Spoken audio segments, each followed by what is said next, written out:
자, 오늘은 미가서 마지막 장 7장입니다. 7장 18절, 19절, 20절 새해를 여는 세 가지 약속 오늘 마무리하면서 세 가지 약속 붙들 수 있기를 바랍니다. 미가서 7장 18절, 19절, 20절 세 구절이니까 쭉 한번 읽겠습니다. 시작. 주와 같은 신이 어디 있으리까? 주께서는 죄악과 그 기업의 남은 자의 허물을 사유하시며 인애를 기뻐하심으로 진노를 오래 품지 아니하시나이다. 다시 우리를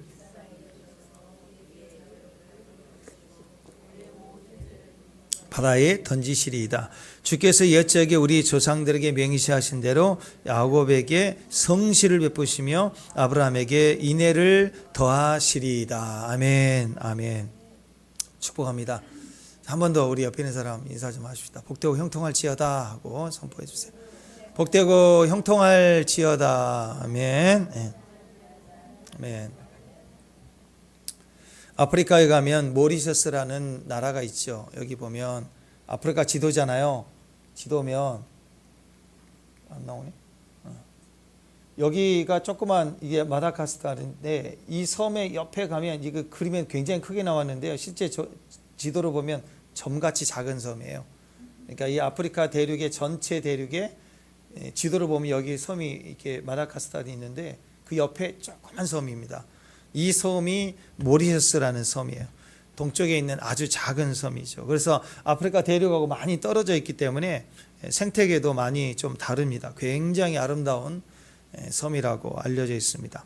근데 이 섬에 멸종된 그 새 하나가 있어요. 멸종된 새, 도도새입니다. 도도새.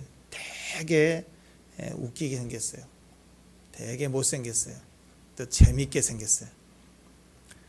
치킨의 10배, 그러니까 치킨 요만하니까 뭐 한 이 정도 되겠죠. 타조보다는 작지만 10배 정도 된다. 근데 이 멸종된 새가 이 도도새인데 왜냐하면 왜 멸종을 했느냐 추정을 해보니까 환경이 너무 좋은 거예요. 환경이 너무 좋은 거예요. 그래서 천적도 없고 그냥 늘 평안해. 늘 평안하다가 새가 날아야 될 이유를 잊어버렸어요. 날지 않아도 돼요. 그냥 손 하나 까딱하면 다 먹을 거 있고 뭐 뒹굴어도 되고 아마 그랬던 것 같아요. 날 이유가 1도 없었어요. 먹을 게 너무 많은 거죠. 그래서 새가 기어다니다가 어슬렁거리다가 다 죽었다. 뭐 이렇게 얘기를 합니다. 새 중에서 가장 우리가 대표적인 새의 모습으로 보면 뭐 독수리 얘기하잖아요. 사자 그런 것처럼 새의 왕 그럼 독수리 있게 얘기하잖아요. 그러니까 독수리의 삶을 보면 평생 싸우고 그리고 공격해서 사냥하고 그리고 더 높이 날아 올라야 되고 이런 거친 삶을 사는 것에 비해서 도도새는 아무것도 안 해도 되는 새였습니다. 프랑스 철학가이면서 사상가 시몬 베유라는 분 유명한 분이죠. 혹시 보신 적 있나요? 자, 중력과 은총이라는 책이 있어요. 중력과 은총. 유대인 여자인데 중력과 은총. 이 인생은 두 종류의 인생이 있다. 그래서 중력은 여기서 얘기하는 것은 이 땅에서 잡아당기는 힘이죠. 중력은 땅이 이렇게 잡아당기는 힘이잖아요. 이걸 뭐라고 얘기하냐면 하강 에너지 이렇게 표현했어요. 인간을 낮아지게 하는 부정적 에너지라는 거. 위에서 막 눌러서 떨어뜨리고 가만히 있으면 끌어당겨져서 밀려나가는 그런 에너지라는 거죠. 근데 인생은 어떤 것이냐 밑으로 끌어내리는 이 힘에 의해서 살아가는 게 대부분 인생이라는 거예요. 우리 중력을 거슬려서 사는 사람들은 거의 없지 않습니까? 밑으로 끌어내리는 거 그게 뭘까요? 이 책에서는 욕심이다 두려움이다 그렇게 얘기합니다. 욕심의 힘이 작용하거나 두려움의 힘이 작용하면 그냥 거기에 끌려가는 인생이 되더라라는 거죠. 이런 부정적인 에너지, 하강 에너지 이렇게 얘기하는데 이런 중력에 의해서 살아가는 인생, 그런 인생 참으로 불행하다 이렇게 표현을 합니다. 또 한 가지는 은총의 인생이다 이렇게 얘기하는데 중력과 은총이잖아요. 자, 은총은 뭐냐? 하나님의 빛이 돼요. 하나님의 은혜. 이 책에서는 상승하는 에너지라고 얘기합니다. 높은 곳으로 우리를 향하게 하는 긍정적인 에너지 뭐 이렇게 말을 하고 있는데요. 이 힘이 작용하면 누구나 다 보편적으로 적용받고 있는 중력의 힘에서 자유해진다라는 거죠. 그래서 신의 은총이 반드시 있어야만 한다. 은총 위에 있어 살아가는 인생, 그 인생이 되라. 이렇게 책 내용이 그래요. 그러니까 이런 사람들의 특징은 이제 생각이 남다르다. 생각이 좀 다르다는 거죠. 무슨 의미냐면 나는 다 비워도 된다. 나는 다 모든 거 흘려내보내도 괜찮다. 왜? 계속 공급받으니까. 계속 위에서 힘이 내게 부어지니까. 내게 있는 걸 다 흘려보내도 괜찮다. 그런 의도에서 이 책의 내용을 쓰고 있습니다. 이 책 제목이 좀 그렇잖아요. 중력과 은혜, 은총. 이게 딱 얘기하는 거. 벌써 답이 나오죠. 우리에게 질문하는 거예요. 지금 우리는 중력으로 사는가? 은총으로 사는가? 은총으로 살죠. 성도는 은총으로 사는 사람들입니다. 성도는 절대로 중력으로 살면 안 된다. 이런 얘기를 하고 있습니다. 그러니까 중력으로 살면 도도새, 은총으로 살면 거칠어도 독수리, 이렇게 얘기를 할 수 있겠죠. 중력으로 살면, 중력으로 살기로 결정하면 은총이 필요 없습니다. 거칠고 어렵고 고통스러울 때 우리는 주의 은총을 구하게 되죠. 그래야 독수리가 되는 겁니다. 그러니까 독수리도 땅에 있을 수 있어요. 이 도도새처럼 날 수 있지만 땅에 있을 수 있어요. 근데 땅에 있는 것만 익숙해지면 날 필요가 없어지고 날려고 하지 않게 되고, 그러면 우리가 도태되고 마는 거 아니겠습니까? 우리 인생도 마찬가지라는 거죠. 사방이 다 막혔다. 그럴 때 중력의 힘이 우리를 작용한다. 그때 거기서 순종할 게 아니라 우리는 위로부터 부어지는 은총을 기대해야 되겠죠. 그래서 성도에게는 기도가 있는 거예요. 하나님을 바라봐라. 하나님을 바라봐라. 진리라는 찬양이 있죠. 좋잖아요. 하나님 사랑 변치 않는다. 하나님 내 길 인도하신다. 하늘의 것을 구하며 산다. 그 진리라는 찬양 되게 좋아요. 가사가 딱딱 떨어지는데 은혜가 됩니다. 골로새서 3장 1절 말씀 그대로 우리에게 보여지는 찬양, 또 그런 가사가 아닌가 싶어요. 한번 보실까요? 골로새서 3장 1절 2절. 자, 읽습니다. 시작. 그러므로 너희가 그리스도와 함께 다시 살리심을 받았으면 위의 것을 찾으라. 위의 것을 생각하고 땅의 것을 생각하지 말라. 하나님을 바라보라. 하나님을 바라보라. 이 말은 위의 것을 찾으라, 그런 뜻입니다. 하늘을 보라는 거죠. 왜? 하늘은 항상 열려 있으니까. 하늘이 이렇게 갇혀 있는 거 보셨어요? 땅은 굴곡이 있고 바닥이 있고 바위가 있고 거칠지만 하늘은 항상 열려 있습니다. 항상 하늘을 보라는 거죠. 고린도후서 4장에서 똑같이 나옵니다. 고린도후서 4장 8절 9절 10절 시작. 우리가 사방으로 우겨싸움을 당하여도 쌓이지 아니하고 답답한 일을 당하여도 낙심하지 아니하고 박해를 받아도 버림받지 아니하며 거꾸로 됨을 당하여도 망하지 아니하고 우리가 항상 예수의 죽음 시작. 우리가 항상 예수의 죽음을 예수의 생명이 또한 우리 몸에 나타나게 하려 함이라. 사방에 우겨싸임을 당한다 할지라도 쌓이지 않는데요. 왜? 하나님을 바라본 사람은 언제든지 일어날 수 있다라는 거예요. 성경 도처에 이 약속이 너무너무 많이 나와 있지 않습니까? 중력으로 살지 말라는 거예요. 주어진 상황대로 판단하지 말라는 거예요. 은총을 구하라. 위로부터 빛이 임한다. 그 빛을 보고 따라가면 된다. 은총을 구하는 인생이 되라. 우리에게 이렇게 계속해서 얘기를 합니다. 그 은총이 누구로부터 나옵니까? 예수님이잖아요. 예수님 자체가 말씀이고 말씀이 육신이 되어 우리 가운데 거하셨고 말씀 우리를 찾아오시고 빛이 임한다. 말씀이 임한다. 지혜가 임한다. 은혜가 임한다. 다 예수님을 얘기하는 거예요. 예수님을 바라봐라. 우리 어떤 절망적 상황에서도 은혜를 구하라는 거예요. 은혜를 구하라. 은혜를 주세요. 모든 것의 시작은 은혜를 주시는 거예요. 은혜를. 시작부터 은혜를 구한다. 그 엎드림이 있어야 된다라는 것입니다. 사방의 도처에 우겨싸임을 당할 만큼 위험과 두려움이 있어도 답이 없어 보여도 그때 기도해 보세요. 진짜 은혜가 있습니다. 은혜롭게 우리를 돌보시는 하나님의 기회가 일어나게 돼 있어요. 오늘 그래서 이 말씀 18절 20절까지 이 말씀도 결국은 아재 개그죠. 미가서 전체의 의미라고 그랬죠. 미가 선지자, 미가서를 쓴 미가 선지자 이름이 뭐라고 그랬어요? 주와 같은 신이 어디에 있을까? There is none like you. 주와 같은 분 내겐 없다. 여호와 같은 이가 어디 있을까? 그런데 오늘 미가서 7장 마무리하면서 미가 선지자가 자기 이름을 얘기해요. 자, 시작. 18절 시작. 주와 같은 신이 어디 있으랴. 누구 이름이에요? 자기 이름이에요. 선지자가 하나님 메시지를 전하는데 자기 이름을 이야기를 합니다. 주와 같은 분 내겐 없다 하고. 자, 미가라는 이름 자체가 메시지예요. 그래서 이 18절에 주와 같은 신이 어디 있으랴. 미가라는 자기 이름의 뜻입니다. 주와 같은 이가 어디 있을까? 하나님이 최고다. 그런 의미죠. 그러니까 이 이름을 뜻을 안다면 미가 선지자가 하나님의 메시지를 받아서 전할 때 좀 인간적으로 좀 민망하지 않겠어요?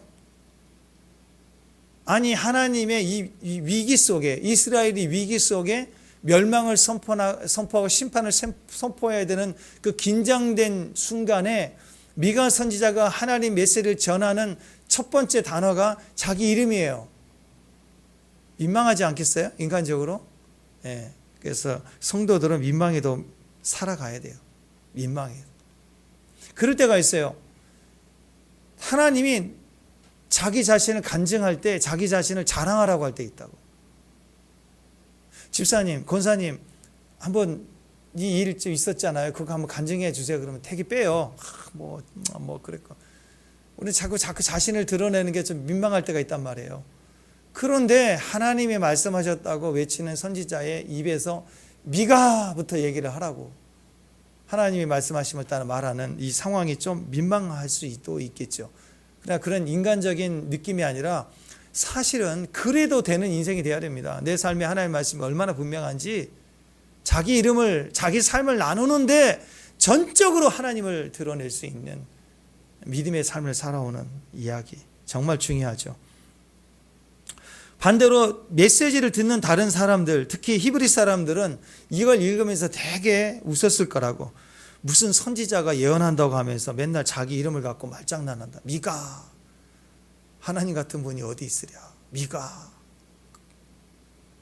미가 선지자가 예언했대.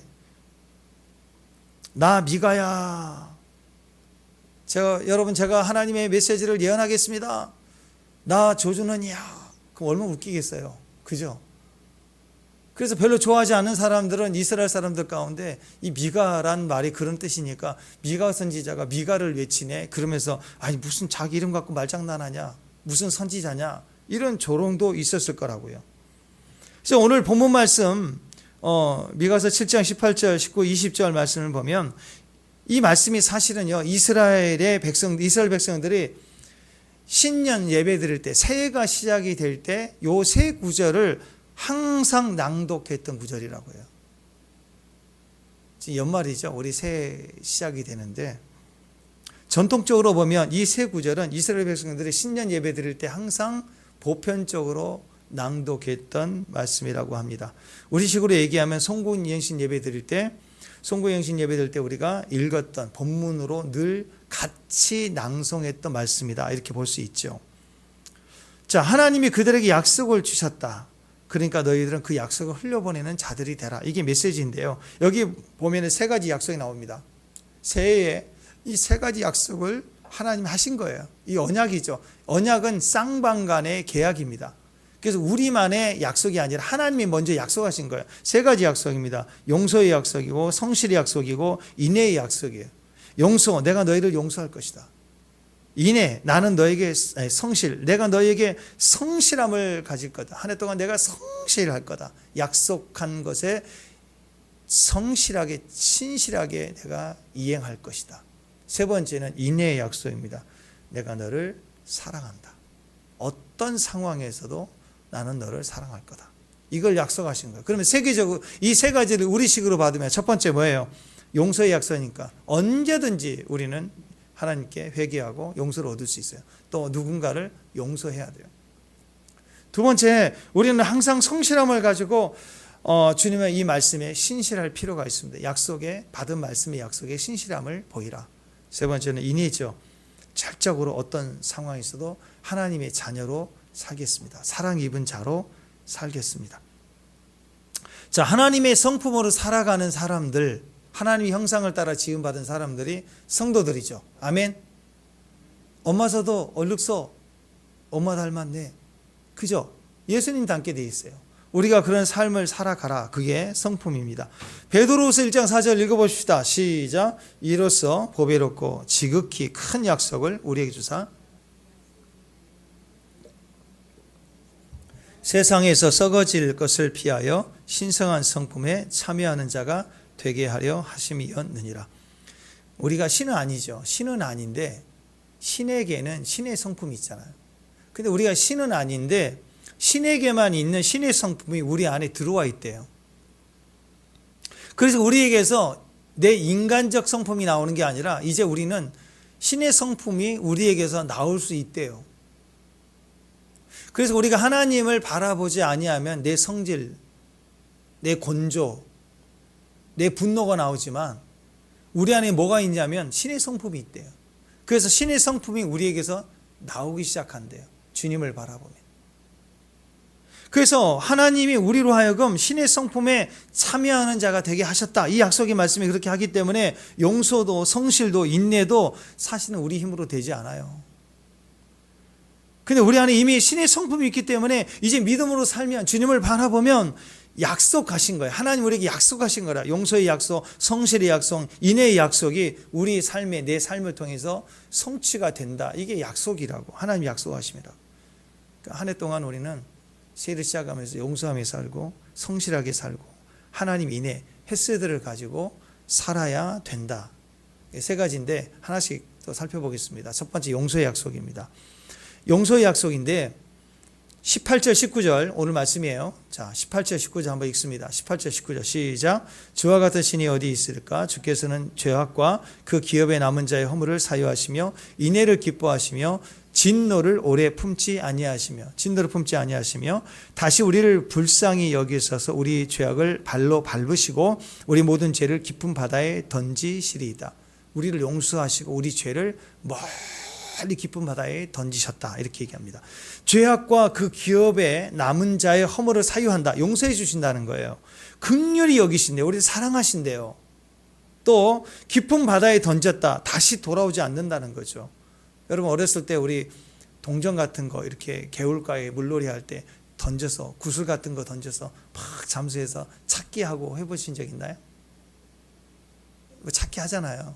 그런데 망망대해 깊은 바다에 뭐 하나 던져놓으면 찾을 수 있어요? 못 찾죠. 우리의 죄와 허물을 주 앞에 회개하면 하나님이 그걸 용서해 주시는데 어느 용서냐면 깊은 바다에 던져버리신대요. 그래서 누구도 찾지 않아요. 누구도 기억하지 않는 거예요. 하나님, 심지어 하나님도 우리를 그 죄를 기억하지 않는다는 거예요. 예전에 그 일본 선교사님 간증을 제가 들었는데요. 그 선교사님 이야기를 들으니까 그 일본 교회에 한 성도가 그 밤에 그 야간 무대나 이렇게 술집에 일하는 여자분이 인생이 너무 비피하게 살다가 처음 예수를 믿고 다 청산을 하고 이제 교회를 나오기 시작했어요. 근데 그 마을에서 유명한 마담이니까 사람들이 다 싫어해요. 교회의 성도들이 다 싫어해. 이 유명한 마담이 교회로 오다니. 우리 남편도 이 술집에 갔는데 막 이래가지고 과거의 기억 때문에 이 여자를 되게 싫어해요. 근데 이 여자가 엄청 은혜를 받아갖고 말씀만 읽고 말씀대로 살려고 하고 사람과 외부 단절하고 오직 말씀만 읽고 그리고 누가 뭐라 하든 오직 말씀의 사람으로만 살아가려고 노력하는 거예요. 근데 좀 이상합니다. 비가 오는데 우산을 이렇게 쓰고는 이렇게 자기가 안 쓰고 이렇게 옆에를 이렇게 씌워주고 가더라고요. 그리고 밥을 먹을 때도 두 공기를 해가지고 한 공기 놔두고 예수님 드시지요 막 이러고 있고. 그러니까 얼마나 사람들이 교회 안에서도 말하기가 좋잖아요. 좀 이상하다고. 목사님 저 여자 이상하다고. 역시 행실이 그러더니 교회 와서도 이상하다고. 저거 잘못된 거 아니냐고. 그걸 확인해서 쫓아내야 되는 거 아니냐고. 막 사람들 웅성웅성거리기 시작하고. 그 목사님도 참 애매하는 거예요. 그래서 솔직히 불러다가 얘기를 했습니다. 이런 상황인데 왜 그러시냐고 했더니 예수님이 옆에 있어서 예수님께 보여주고 예수님과 식사 같이 하고 예수님 비 맞으면 안 되니까 자기는 그렇게 했다는 거예요. 예수님 옆에 계시니까. 그러니까 이게 애매하잖아요. 어떻게 분별을 해요. 그래서 예수님께 물어보자 그때 목사님이 그러시기를 내가 대학 다닐 때 하나님만 알고 나만 아는 죄, 남도 모르는 엄청난 죄를 지었는데 그리고 하나님께 내가 기도했는데 그 죄는 누구도 모른다. 그러니까 당신 옆에 있는 하나님이 진짜 하나님이면 물어보라고. 그 죄를 알려주시면 하나님만 아는 분이시니까 그 하나님 진짜 하나님이고, 아니면 가짜 아니겠냐고. 그래서 3일 동안 기회를 줬어요. 3일 뒤에 만났는데 너무너무 슬피 마음에 울면서 고통스러워하는 거예요. 그 뭐라고 그랬냐면 예수님께 물어봤대요. 예수님, 우리 목사님 대학 다닐 때 주님만 아시는 엄청 죄를 짓고 회개했다는데 무슨 죄인지 모르겠다고. 알려달라고. 알려주지 않으면 저 교회에 쫓겨나게 생겼다고. 알려달라고. 그랬더니 주님이 자꾸 이상하시더래요. 글쎄 그게 뭘까? 생각날 듯 하는데 이게 뭐지? 막 그러시더라는 거예요. 막 고민하시더라고요. 근데 여자분이 답을 예수님께 듣지 못하고 와가지고 목사님께 저 쫓겨나야 되나요? 주님이 절대 말씀 안 해주세요. 어떻게 해요? 근데 목사님 그랬대요. 진짜가 맞다고. 왜? 이 말씀 가지고 얘기하시는 거예요. 용서하시는 죄는 다시 기억지 아니하신다. 예수님 존재 자체도 우리가 회개한 것에 대해서는 절대 기억하지 않으신다. 잊어버리신다. 다시 내가 이것을 얘기하지 않는다. 의미 있다고 생각합니다. 용서하고 용서를 구하고 회개하는 죄에 대해서는 묻지 마요. 물어서는 안 되는 거예요. 누구도 정죄할 수 없어요. 나도 너를 정죄하지 않는다. 예수님 용서해 주셨잖아요. 그러니까 성도는 하나님께 용서 구하면 사람 앞에 당당할 수 있습니다. 어떤 죄라도 어떤 아픔이라도 주님 앞에 얘기하면 당당해지는 거예요. 우리가 회개하면 우리 죄를 동에서 서쪽에 먼 것 같이 동에서 서쪽으로 던져버리셨다. 다시 기억이 안 난다. 잘 모르겠다라고 얘기하신다는 거예요. 바다에 던졌다는 것, 깊은 바다 속에 들어가는 것은 절대로 못 찾는다. 싹 다 잊었다. 기억할 수 없다. 그런 뜻입니다.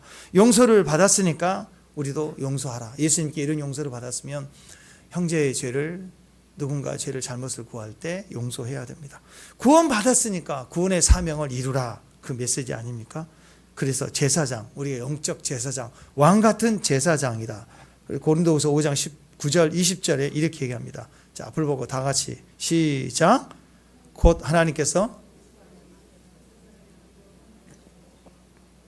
죄를 그들이 돌리지 아니하시고 화목하게 하는 말씀을 우리에게 부탁하셨느니라. 그러므로 우리가 그리스도를 대신하여 사신인데요, 하나님 우리를 통해서 너희를 권면하신 것 같이 그리스도를 대신하여 강청하니 너희는 하나님과 화목하라. 보혈, 예수님의 보혈, 십자가에 흘리신 그의 피 때문에 우리가 하나님과 우리가 화목됐어요. 하나님과 우리가 원수관계죠. 원수관계, 하나님과 우리 관계. 잘 모르시나요? 여러분과 우리는 하나님과 원수관계예요. 그러니까 지금도 옛사람이 그렇지만 지금도 우리 안에 자아가, 우리 안에 죄성이 올라올 때는요, 하나님을 극렬하게 싫어합니다. 내가 부딪히는 말씀 딱 던지면요, 막 몫이 불쾌하고 안 들으려고 피하고 도망가려고 그래요. 용서에 관한 것도 그렇거든요. 내가 뭘 잘못했는데, 저 사람이 나한테 다 잘못한 건데 내가 왜 용서를 해야 돼? 그런데 그 상황이 오면은요, 너무너무 싫은 거예요. 하나님 용서하라. 네가 먼저 다가서라. 네가 전화해라. 이럴 때요, 우리 자아는 거침없이 싫어해요. 하나님 말씀 싫어한다고 원수됨이 일어나는 거예요. 세상 사람들은 그래요. 교회 다니시죠, 예수 믿으세요 그러면 막 싫어요. 막 싫어하고. 또 성도들도 기도합시다 그러면 나 하고 있는데요, 나 하고 있어요. 내버려둬도 돼. 내 신앙 건들지 말라. 그게 다 뭐예요? 내 안에 있는 자아가 부딪혀 오는 거예요. 이걸 건들면 막 들고 일어나는 거예요. 하나님께 강력하게 저항하기 시작합니다. 이 원수됨이 있는데 그게 예수의 피로 화목됐다라고 얘기하는 거예요.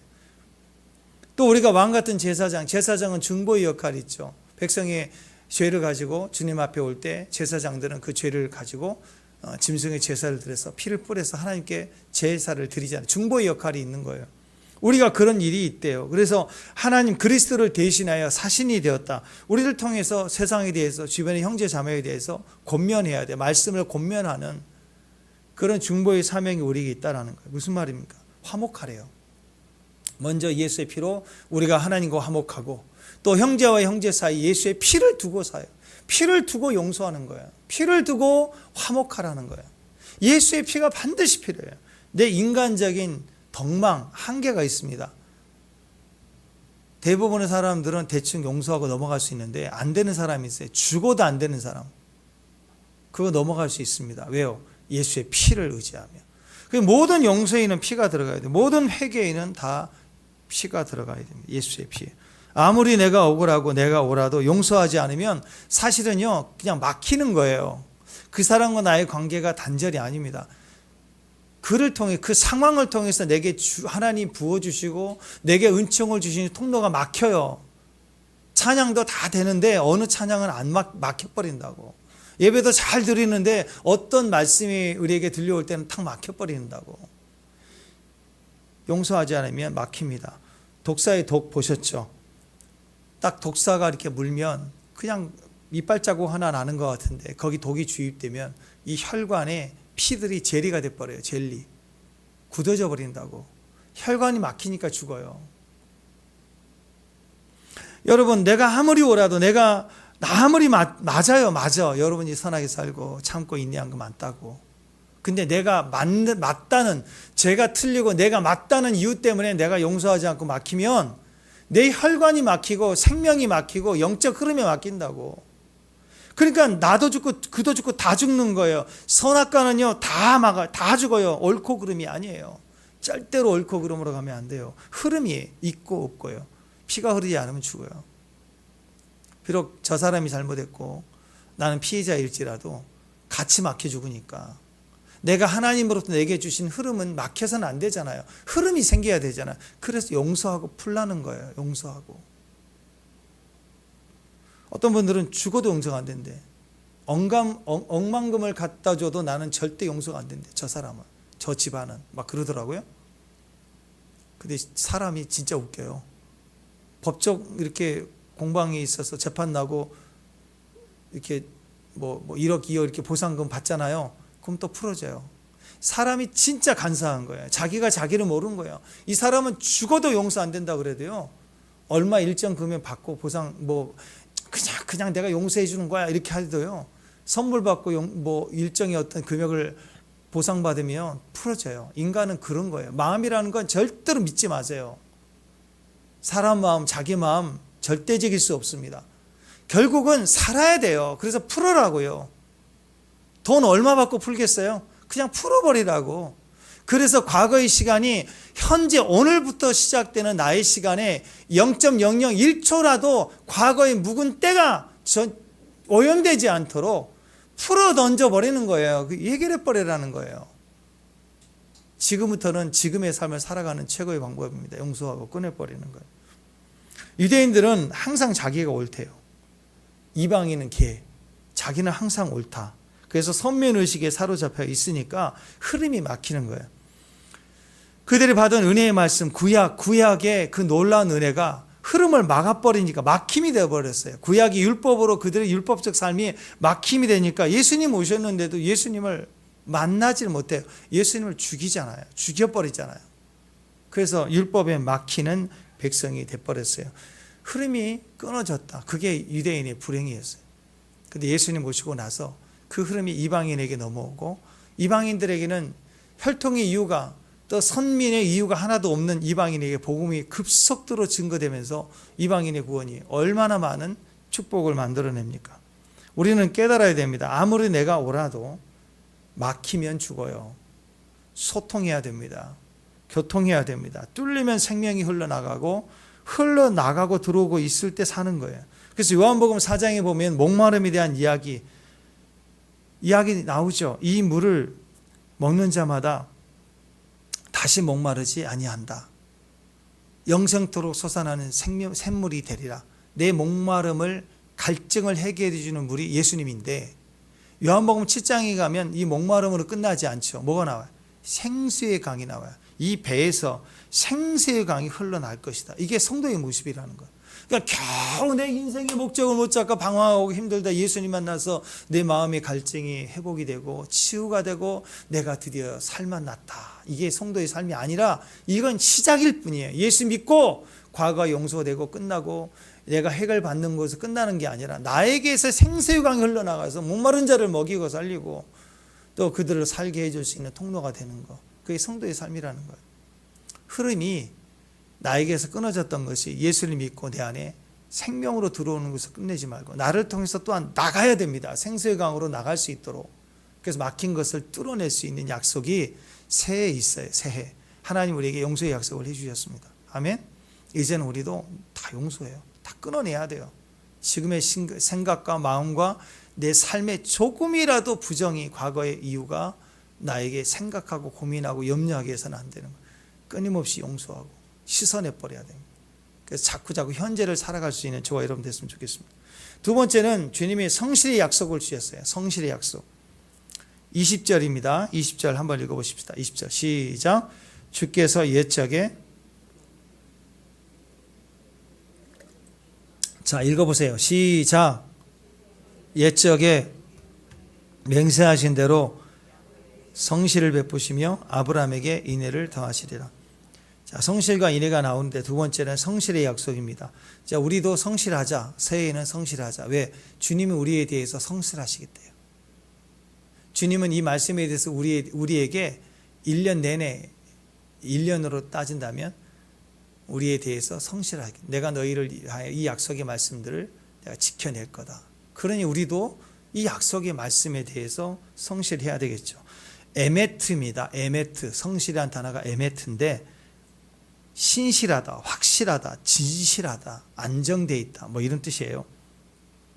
자, 그런데 여기 보니까 누구에게 성실을 베풀었어요? 이 말씀에 누구에게? 야곱에게 그랬죠. 야곱에게 성실을 베풀었다. 근데 야곱은 어떤 사람의 이미지예요? 고집스럽고 못되고 이기적이고 자기 뜻을 반드시 성취하고 쟁취하고 거짓말해서라도 내 뜻을 이뤄내고 이런 기질이 지금 야곱의 기질이잖아요. 근데 하나님은 그런 기질에 우리의 모습이 남아있어도 우리에 대해서는 그 기질을 보고 말하지 않고 약속을 두고 우리에게 그 약속의 말씀에 대해서 성실하시겠대요. 그래서 성실한 사람의 특징이 뭡니까? 그 자리에 가면 항상 그가 있다. 그게 성실 아니에요? 공부하는 자리, 또 일하는 자리, 집에 있어야 될 자리, 교회 있어야 될 자리. 항상 거기 가면 그 자리에 그가 있더라. 이게 성실이죠. 성실한 인생의 뜻입니다. 그러니까 성실하면 항상 그 자리에 항상 있는 그분 누구예요? 하나님이죠. 하나님은 항상 성실하신 분이에요. 그러니까 그 자리에 항상 있는 그분을 나도 그 자리에 항상 있는 그 사람이면 만나지는 거 아니에요? 항상 만나지는 사람, 임재의 사람입니다. 그래서 그 사람을 빼고는 얘기가 안 돼. 그 친구 빼고는 우리 모임에 이야기가 안 되는 거예요. 왜? 성실한 사람. 모임에도 친구 관계에도 신뢰가 있고 성실하다. 비가 오나 눈이 오나 시련이 오나 형통함이 오나 그 사람은 항상 성실해. 성실한 사람에게는 하나님의 영광이 나타나죠. 아멘. 기도에도 말씀에도 자기 믿음의 자리에 성실해야 돼. 결혼하면 남편은 남편의 자리에, 아내는 아내의 자리에 항상 성실해야 돼. 우리에게 주신 사명이 있으면 요한복음 12장에 드디어 십자가에 대한 영광, 그리고 선교에 대한 영광, 이 얘기를 주님이 하시는데, 성실이라는 사람은 하나님으로 친다 그러면 최고의 사람이에요. 성실함이 뒤집어서 얘기하면 임재거든요. 성실하지 않으면 임재가 없어요. 임재의 사람의 특징은 항상 그 자리에, 임재죠. 임재가 뭐예요? 현재잖아요. 선물이죠. 그 자리에 있는 거예요. 그래서 가정에서 임재, 그럼 항상 가정에 있는 사람. 직장에서 임재, 공부하는데 그 자리에 항상 임재해 있는 사람. 그 자리에 있는 사람이 성실한 사람이고, 하나님은 영광을 꼭 그 자리에 있는 사람을 통해서 주세요. 있어야 될 자리에 있지 않는 삶을 사는 사람에게는 영광이 있을 수 없어요. 스포츠 게임도 마찬가지고요. 어떤 분야에서도 영광을 얻은 사람들은 항상 임재의 사람들이었어요. 히브리서 10장 23절입니다. 자, 입을 여서 외칩니다. 시작. 또 약속하신 이는 미쁘시니 우리가 믿는 도리의 소망을 움직이지 말고 굳게 잡아라. 성실하라. 하나님은 성실하시기 때문에 그분의 약속의 말씀을 붙들고 가면 우리 삶에 하나님이 견고히 붙들어 주신 만큼 하나님 우리를 붙들어 주신다라는 거예요. 움직이지 말고 굳게 잡고 나갈 수 있는 존재가 되라. 항상 신뢰가 될 수 있는 사람, 믿음이 될 수 있는 사람. 적어도 여러분이 힘들 때, 어려울 때 전화해서 권사님, 집사님 지금 기도가 필요해요. 그렇게 하면 이분은 항상 기도해 주시는 분이시다. 그런 믿음이 돼 있는 분이 있어야 되는 거 아니에요? 그죠? 아멘? 우리 주변에 그런 분들이 있습니다. 저는 여러분이 그런 사람이 됐으면 좋겠어요. 항상 결정적인 순간에는 기도 부탁을 하고 자기 마음을 나눌 수 있는 사람이 되는 것. 그 중심이 되는 저와 여러분이 됐으면 좋겠습니다. 큐티도 그래서 매일 큐티예요. 성실해야 돼요. 기도하는데도 매일 기도, 매일 예배, 매일 새벽. 한 번 시작하면 성실하는 사람. 왜? 하나님이 성실하시니까. 그래서 새해는 성실의 약속을 붙들고 신실한 임재가 되는 저와 여러분 되시기를 주님의 이름으로 축원합니다. 세 번째가 인내의 약속입니다. 인내. 인내는 헤세드예요. 헤세드 기억나시죠? 예. 헤세드는 언약적 사랑입니다. 약속을 두고 우리를 사랑하시는 하나님의 사랑인데 우리가 정의와 공의라 그럴 때 이게 다 헤세드가 베이스가 되는 개념입니다. 정의와 공의. 정의가 뭐라고 그랬어요? 미시파트. 정의 뭐라고요? 기준이 되는 거. 기준을 세우는 거. 또 공의는 체다카 그랬습니다. 공의, 체다카. 체다카가 뭐라고 그랬어요? 회복시켜주는 정의. 정의를 위해서 세워진 기준을 채워주는 일. 그게 체다카라고 그랬습니다. 하나님께서 내게 뭔가를 더해 주시는 것을 내가 가지고 있는 게 아니에요. 원칙과 기준을 넘어서지 않되 그것을 온전케 이루기 위해서 내가 흘려보내는 거예요. 내가 가진 것을 흘려보내는 게 체다카예요. 체다카가 있으면 그래서 다 사는 거예요. 흘려보내는 게 필요합니다. 흘려보내는 거, 언약적 사랑을 두고 우리에게 흘려보내는 거. 그런 의미에서 헤세드가 이 인내하겠다. 내가 인내의 약속을 우리에게 주셨다. 그 말은 하나님 항상 우리를 향하여 흘려보내 주시는 거예요. 원칙만 얘기하시는 분이 아니라고. 자, 정의 미스파트. 이건 행동보다는 수직적으로 어떤 기준을 세워주는 거잖아요. 어떤 상황이 있을 때 적절한 기준이 필요합니다. 판단의 기준이 필요합니다. 행동의 기준을 정확히 세워주는 게 필요해요. 이걸 바꾸면 안 되는 거예요. 기준을 바꾸면 안 되는 거예요. 이게 미시파트예요. 근데 기준을 바꾸지 않는 원칙만 가지고 살면 포도원 품꾼의 비유처럼 처음에 선택받은 사람들만 가정 먹여 살릴 수 있고 일할 수 있죠. 선택받지 못한 대부분의 사람들은 매일 굶어야 되는 일이 벌어지는 거예요. 그래서 하루에 한 달란트라고 하는 그 원칙과 기준을 없앨 수는 없지요. 그러나 기준은 또 필요한 거예요. 그래서 원칙을 세워주는 거, 미시파트가 정확히 세워주는 게 중요합니다. 근데 나머지는요, 소외받고 힘이 없고 가족을 먹여 살려야 하는 가장인데 일할 수 없고 선택받지 못하는 사람들, 오후가 돼도 자기를 일꾼으로 써주지 않는 상황에 빈둥거려야 되는 사람들, 그들도 하나님이 사랑 안에서는 그들도 먹고 살아야 되잖아요. 그래서 주인은 그들을 불러다가 1시간 일했지만 또는 3시간밖에 일하지 않은 사람도 동일하게 한 달란트씩 한 데나리온씩 주는 거예요.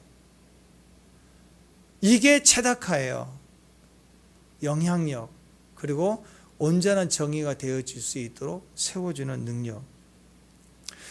그러니까 여러분, 이 정의 미시파트는 행동보다도 수식적으로 확고한 기준이 되기 때문에 가정에서도 교회에서도 사회에서도 절대로 이거 흔들면 안 되는 거예요. 기준을 세워가야 돼요. 세워가야 돼요. 맞아요. 축복합니다. 상황이 아무리 바뀌어도 그거 바꾸면 안 되는 거예요. 그러면 나머지 소외된 사람들을 위해서는 어떻게 해야 돼요? 체다카가 필요한 거예요. 영향력을 굴려서 세워줘야 된다. 근데 요즘 일어나는 법안들 보면 웃기는 거예요. 그 부족하고 어려운 문제를 더해주는 쪽으로 가지 않고 원칙을 막 바꾸려는 법안이 막 지금 일어나고 있어요. 우리나라에. 원칙을 바꿔버리려고 해요. 큰일 났어요. 이런 것들이. 그럼 우리는 가정에서도 교회에서도 정말 중요한 건 원칙을 절대 바꾸면 안 됩니다. 그러나 체다카가 필요해요. 그래서 그리스도인 중에서도 힘이 있고 영향력이 있고, 그래서 이 포도원 주인과 같이 영향력 있는 사람, 내 뜻이다 하고 너에게는 정해진 원칙대로 행하지만 이들에게서 내가 동일하게 주는 것이 내 뜻이다 라고 자기 것을 풀어줄 수 있는 체다카의 사람들, 이게 교회가 할 일이죠. 그래서 교회 안에서는요, 원칙, 회의, 뭐 공의 이런 걸로 가는 게 아니에요. 그 원칙은 분명히 있지만 대부분은 은혜가 있는 거예요. 은혜. 모든 것이 그래요. 가족 모임도 그러지 않아요? 가족끼리 어디 뭐 형제간끼리 어디 뭐 여행을 가자. 그러면 뭐 첫째, 둘째, 셋째 가정 얼마씩 다 회비 내죠. 회비로 돼요? 회사하고 달리죠. 회비를 정하지만 더 누군가는 2배, 3배 희생하고 더 뛰고, 그게 가정 아니에요? 그게 있어야, 은혜가 있어야 돼. 체다카가 있어야 교회가 굴러가고, 체다카가 있어야 가정이 굴러가는 거예요. 직장과 다르다고요. 자, 공의는요, 이렇게 행동이 반드시 포함되어 있습니다. 원칙 말하는 게 아니에요. 행동이 필요해요. 원칙을 두되 그 부족한 것을 행동하는 사람들, 체다카의 사람들, 이게 교회의 역사입니다. 그 주인은 의로움과 사랑과 성품과 행동을 통해서 자기 힘이 있다는 걸, 힘을 보여준 거예요. 성도에게 힘은 이런 힘이에요. 그래서 내 것을 가지고 내 뜻을 하는 것이다 하면서 인내의 행동이 나올 때 다 사는 거예요. 그잖아요. 가정 안에서 자녀를 먹이고 아내를 입히고 또 남편을 음식을 먹이고 서로 이렇게 가정 활동하는데 계산하는 쪼다가 되지 마세요. 무슨 뭐 복지센터에서 나온 직원이에요? 가족 안에서 무슨 계산이 필요해요. 원칙을 얘기를 하죠. 우리가 부족할 때가 있고 넉넉할 때가 있다는 이야기를 하겠죠. 그러나 베풀고 나머지 힘에 대해서는 육신의 힘도 있고 물질의 힘도 있고 내가 감당할 부분이 있으면 계산 없이 해야죠. 그 부분은. 근데 그걸 막 따져. 그건 바보예요, 바보. 교회 안에서도 마찬가지입니다. 원칙을 세워나가지만 우리가 선교 갈 때, 수련회 갈 때, 어떤 일이 있을 때 보면 누군가는 2배, 3배로 뭐 공개적으로 하지 않지만 다 섬겨요. 그래서 교회가 굴러가는 거예요. 그런 사람들 때문에 나는 교회에서 그분들이 진짜 힘 있는 사람이라고 생각해요. 교회에서 막 핍게 들고 막 목소리 지르고 뭐 작은 교회니까 뭐 그런 거 없지만 큰 교회는 막 그래요. 막 뭐 핍게 들고 막 소리 지르고 막 이래요. 나는 힘 있다고 생각하지 않아요. 진짜 힘은 거기에 있는 게 아니에요.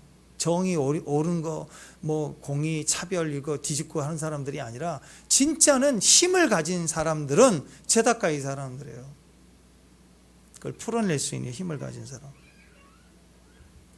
헤세드는 성경에서 자비, 인자, 긍휼, 은혜 이런 단어로 번역되어 있습니다. 자비롭다, 은혜, 인자, 긍휼 이런 단어는 결국 행동이죠. 말만 하는 게 아니라 행동하는 거예요. 자비를 보이고 힘을 가졌으면 힘을 써야죠. 나 돈 많다. 내 은행 잔고의 숫자를 봐라. 이건 힘이 돈 많은 게 아니에요. 쓸 줄 알아야죠. 베풀 줄 알아야죠. 흘려보낼 수 있어야 되겠죠. 선한 사마리아의 사랑을 보십시오. 강도당해 죽어가는 사람들을 보고 적극적으로 행동했습니다. 자기 자녀가 다친 것처럼 싸매고 또 상처를 싸매고 데려다 치료하고 떠날 때는 여비도 주고 나중에 부족하면 또 채워준다 하는 걸로 충분히 채워주고 가지 않습니까? 이게 체다카입니다. 공의, 은혜, 또 자비, 인자, 은혜, 긍휼 외치면서 행동이 없다면 외치기만 하고 행동이 없다면 체다카가 절대 아니에요. 절대 아닌 거예요. 행동이 없는 체다카가 어디 있을 수 있습니까? 흘려보내는 게 진짜입니다. 성도는 흘려보내야 돼요. 교회는 흘려보내는 거예요. 자꾸 흘려보낼 수 있는 말 한마디도 축복을 흘려보내는 거. 말을 참 재미있게 맛깔나게 하는 분 있죠. 대화하면 같이 살아요. 자기 얘기하는데 자기 막 실컷 당하고 자기 실컷 어려운 일 당하는 에피소드 얘기하는데 막 같이 기뻐. 그런 사람 있죠. 예. 같이 있으면 즐거운 사람. 그러니까 영적으로 마음이 흘러가는 거예요. 물질도 뭘 하나 나누더라도 같이 흘러가는 거예요. 생각이 참 예쁜 사람들이 있어요. 하나님도 그러시다라는 것입니다. 지금 이스라엘 백성들이 지금도 그렇습니다. 핍박을 당한 것 같지만 아직도 미국 같은 데 보면 유대인이 사는 지역이 땅값이 제일 비싸요. 뉴욕 같은 데 보면. 그 원래 그 추적해 보면 원래는 빈민가예요. 슬럼가인데 거기에 막 범죄 많고 그런 데를 유대인이 들어가서 살기 시작하면 점점 땅값이 올라가는 거예요. 왜 그런가 했더니 그들은 이제 회당 문화니까 우리는 교회 문화지만 회당 문화로 유대인이 살면 또 유대인이 오고 소위 뭉쳐요. 세 사람 가정이 이웃에 딱 뭉쳐서 살면 그 가정마다 11조를 내서 그 가정 세 가정이 11조를 가지고 그 세 가정 담 사이에 있는 여러 가지 하수구 문제 이런 것들을 같이 해요. 같이. 그 다음에 유대인이 계속 오겠죠. 10명, 20명. 그러면 이 거리가 조명을 밝히고, 그리고 아이들이 많이 태어나면 유치원을 만들고 유치원 선생님을 고용해요. 그리고 완전히 교육이 달라지겠죠. 그렇게 하면서 이게 20명, 한 3, 40명 딱 모이면 그 블럭이 완전히 부촌이 되고, 그 힘을 믿기 때문에 정치인들도 오게 되고, 그리고 나서 막 도로도 닦아지고 치안도 유지되고 해서 완전히 달라져요. 먹는 거 하나도 마찬가지. 바퀴벌레가 없어진다고 제가 말씀드렸죠. 슬럼가에 가면 흑인들을 먹고 마시고 막 카펫에 막 비스켓 떨어지고 그냥 그렇게 살아요. 쓰레기 막 이렇게 쌓여놓고. 어려운 것이 다 그렇다고. 근데 유대인들은 율법적으로 음식을 남기지 않아요. 다 먹게 돼 있어요. 할 때 딱 정확히 하고 좀 남으면 다 싸가고 가고 있어 다 없애버려요. 냉장고에 반찬이 남은 게 없어요. 딱 할 것만. 그러니까 바퀴벌레가 유대인이 들어와 있는 지역에는 굶어 죽으려고 그래. 바퀴벌레가 거기 있어봐야 먹을 게 없으니까 자연스럽게 무슨 방역을 해서가 아니라 없어진대요. 쥐도 없어지고 점점. 슬럼가로 가는 거예요. 그러니까 지역이 완전히 좋아지는 거예요. 가격이 뛰어나가지고. 이걸 젠트리피케이션이라고 하는데 요즘 이제 유행되는 말씀입니다. 낙후된 지역에 새로운 자본이 유입돼서 고급스러워지는 거, 상권이 고급스러워지고 비싸지죠. 그러면 뭐가 돼요? 임대료와 집값이 상승해지겠죠. 그러면 어떤 일이 벌어지죠? 기존에 있었던 많은 저소득층이나 이런 영세 상인들이 그 임대료를 감당하지 못하니까 쫓겨나가겠죠. 자, 이 현상을 얘기해요. 젠트리피케이션. 근데 원래 이 말은 굉장히 좋은 말이었습니다. 1964년도 영국에서 루스 글라스라고 하는 도시학자가 처음에 사용했던 단어인데, 이것은 도시의 낙후적인 지역이 중상층으로 대체되는 과정을 설명할 때 썼던 단어가 젠트리피케이션이라는 단어예요. 근데 요즘에는 명문가, 상류층 뭐 이런 의미가 되는 단어가 돼서 이 젠트리라는 단어에서 젠틀맨이란 단어가 나왔어요. 젠틀맨. 그래서 이 단어가 젠트리에서 젠트리피케이션이라는 단어가 나왔는데, 요즘에는 어떻게 쓰이냐면 우리나라 이태원이나 경리단길 또 홍대 거기 가보세요. 처음에는 집값이 싸가지고 영세 그런 예술인들이 모여왔어요. 그래서 막 카페도 막 허스름한데 예술적으로 문화가 있고 막 작품 전시하면서 카페하고, 그래서 사람들이 문화를 즐기니까 사람들을 모여들기 시작해서 그 사람들을 몰려드니까 자본이 투자가 되고, 그래서 굉장히 낭만적이고 멋있고 예술의 거리 이랬는데, 지금 어때요? 집값이 엄청 올라지니까 예술인들은 쫓겨나가게 되고 대규모의 투자가 일어나고 쇼핑몰이 생기고 이러면서 임대료는 커지다가 어느 날 사람들이 재미가 없어요. 예술인들 빠지고 나니까 상업만 되니까 싹 빠져버리는 거예요. 그러니까 지금 상권이 다 지고 이대 앞에 뭐 이런 데 보면은 상권이 다 망했다고 그러잖아요. 텅텅 빈다고 하잖아요. 이게 부정적으로 우리가 이렇게 쓰여지고 있는데요. 결국 의미는 뭘까요? 뭔가 상승되고 좋을 때 흘려보내야 돼요. 근데 그것을 주인들이 쥐어버리려고 그래.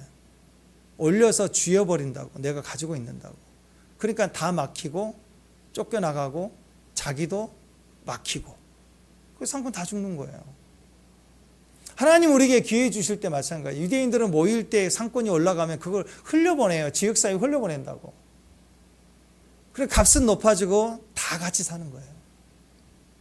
그러니까 여러분, 어떤 상황에서도 자기 생각의 오름을 가지고 그것을 가지고 붙들고 있으면 안 돼요. 내가 저 사람보다 생각이 오르고 기준이 높고 해결할 힘이 있다면 흘려보내야, 그 힘을 자랑하지 말고 흘려보내야 된다고. 그게 인애예요. 하나님은 그 엄청난 힘을 우리에게 흘려보내시겠다고 새해 약속하신 거예요. 세 가지 중.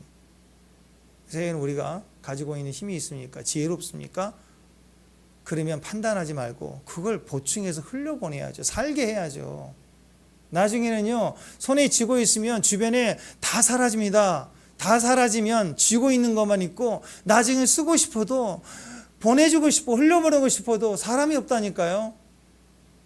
그때 후회하죠. 아이고 그럴걸.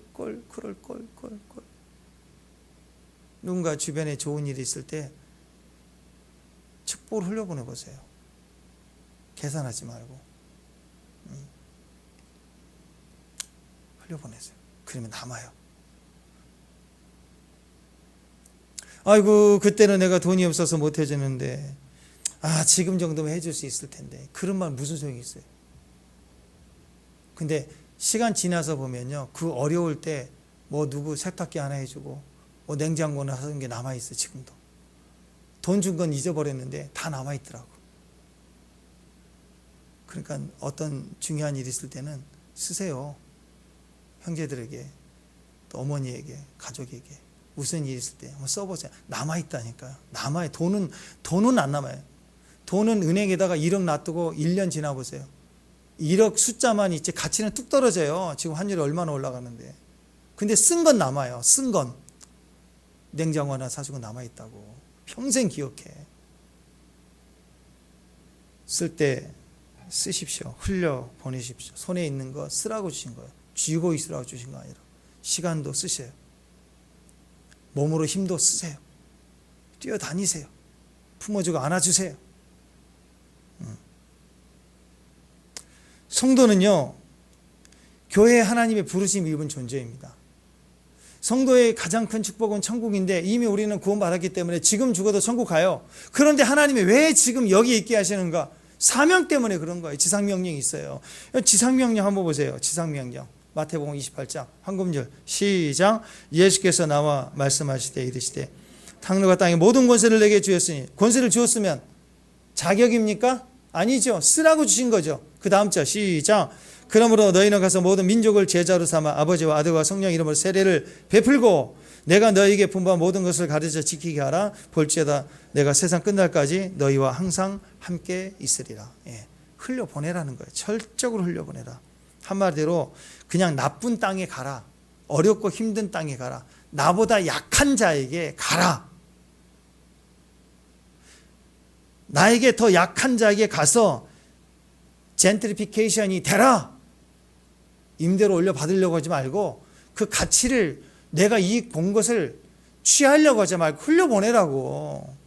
긍정적 의미로 좋은 땅 만들면 되는 거예요. 중심이 돼버리면 되는 거예요. 베푼 사람이 결국이. 여러분 친구가 7, 8명 같이 이렇게 좋은 친구를 모임을 갖는다고 생각해도요, 거기 등치 크고 힘세고 막 그런 거 아니에요. 계속 밥을 사보세요. 친구들 모임에 계속 밥을 계속 사보세요. 어떤 일이 벌어져요? 그 사람 리더 돼요. 리더. 시간 지나면 그 사람 다 리더 돼요. 그렇게 된다니까. 세상도 마찬가지예요. 옳은 거, 정의, 바른 거 또박또박 따지고 뭐 해치기 뭐니 이런 거 친구들요 나중에 빼버려져. 까닭스럽다고. 가정에서 누가 힘세요? 남자가? 여자가? 아니야, 베푼 사람이. 결국은 베푼 사람이에요. 교회도 마찬가지입니다. 교회도. 그래서 가장 내가 힘세다 그러지 말고 내가 세면 약한 자에게 흘려보내야 돼요. 좋은 땅 만드는 거예요. 중심이 되는 거예요. 예루살렘이 세상의 중심이라고 하잖아요. 시온이 되게 만들어 버리는 거. 그게 오늘 세 가지 약속이 있습니다. 용서예요. 용서의 약속, 성실의 약속, 인애의 약속. 이 세 가지를 가지면 어떤 자리에서도 리더자가 되고 하나님이 그를 통해서 공급해 주시는 약속을 자기가 경험하게 돼 있어요. 사람이 주는 거 괜찮아요. 막히면 뭐 하나님 주시는데, 안 그래요? 하나님 주세요. 오늘 이 세 가지를 들고 새해 승리로 들어가는 저와 여러분 되시기를 주님의 이름으로 축원합니다. 새벽에 우리 항상 예배를 드리니까 4시 반쯤 되면 깨거든요. 피곤해도 깰 때가 있어요. 오늘 새벽에 비몽사몽간에 이상 소리가 막 들리는 거예요. 제가 자고 있는데 산을 사는데 분하다 소리가 들려요. 옆에 마치 사람이 있는 것처럼. 근데 보니까 막 시기가 일어나가지고 이를 막 갈면서 막 이를 득득 하면서 막 흐느끼면서 분하다 막 소리가 들려요. 계속. 그게 뭐지? 뭔 소리지? 누가 문 밖에서 들리나? 그래서 이렇게 봤어요. 눈을 떠서 이렇게 딱 보니까 어떤 분이 이렇게 잠을 자고 있는데 그 옆에 마귀가요 어떤 분이 잠을 자고 있는데 코를 드릉드릉 골고 있는데 마귀가 그 옆에서 그 자고 있는 사람을 보면서 이 사람 미워 죽겠는 거예요. 이 사람 막 죽이고 싶은 거예요. 근데 어떻게 할 수가 없는 거예요. 자기가 할 수가 없는데 이 사람은 아무것도 모르고 잠만 자는 거예요. 그래서 코를 드릉드릉 거려요.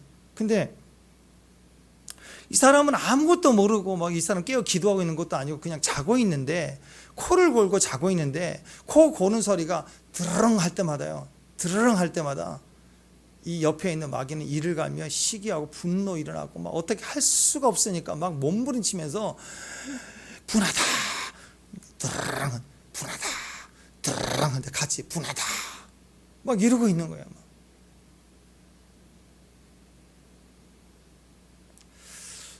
얘는 잠을 자도 이렇게 형통하는구나. 내가 이놈을 이용해서 내가 어떻게 할 수 있는 게 아무것도 없구나. 얘는 바보 멍청이 아무것도 모르고 잠만 자는데 얘는 왜 이렇게 형통의 약속이 있는지 막 이를 갈면서 어떻게 하지도 못하고 막 분해가지고 분하다 코골이 소리가 동시에 어르릉 분하다 코골이 소리가 같이 겹쳐서 분하다 소리가 겹치는 걸 제가 보면서 이게 환상도 아니고 비몽사몽도 보니까 꿈 같으면서 꿈도 아니었어요. 그냥 그대로 보고 깼으니까. 비몽사몽간에 제가 이걸 보면서 그런 마음으로 일을 가면서 하나님의 복을 받음이 시기가 나가지고 억울하고 분해서 막 흐느끼면서 코를 골 때마다 드르릉 할 때마다 분하다 하는 것을 계속 이렇게 노래하는 것처럼 들으면서 제 마음에 든 거, 오늘 예배 중에 누군가 이렇게 복의 흐름을 받고 있는 분이 있구나 라고 생각이 들었어요. 누구예요? 그런 분 누구세요? 기대가 됐어요. 원수가 그냥 미치는구나 이 사람 때문에 아주. 근데 이 사람은 뭐 영적 지혜와 능력이 있어 깨어서 기도하고 막 그래서 미친 게 아니고 얘는 그냥 잠만 자는 거예요. 하나님 사랑하는 자에게 잠을 주신다 그랬는데 잠자고 그것도 코를 골고 있어요. 이 위기에 코를 골고 있는데도 원수는 어떻게 할 수가 없어. 일을 가면서 분하다